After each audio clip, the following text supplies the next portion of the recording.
Hello बच्चों, आइए इस प्रश्न को देखते हैं। आवर्त बीजी में त्रिक संलयन ट्रिपल फ्यूजन किसके निर्माण के लिए आवश्यक होता है?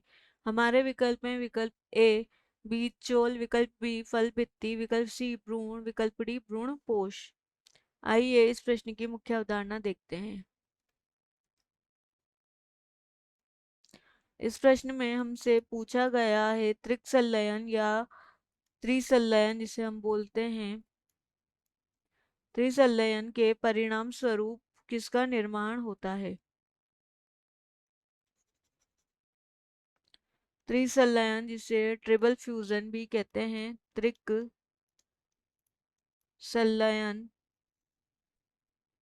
के फलस्वरूप किसका निर्माण होता है? आइए इस प्रश्न का हल देखते हैं।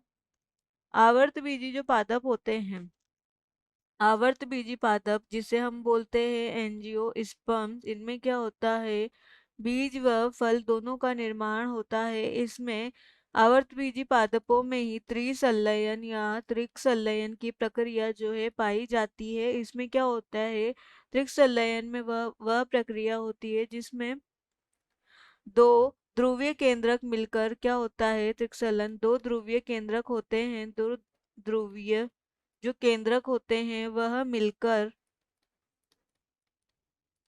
द्वितीय केंद्रक का निर्माण करते हैं।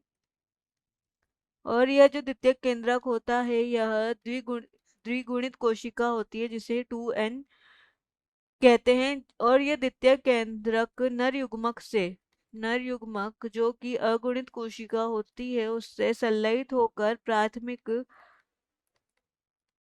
भ्रूणपोष का निर्माण करता है। और ये जो प्राथमिक भ्रूणपोष कोशिका होती है त्रिगुणित कोशिका होती है। अतः हम कह सकते हैं त्रिसंलयन के परिणाम स्वरूप भ्रूणपोष का निर्माण होता है। अब देखते हैं विकल्प।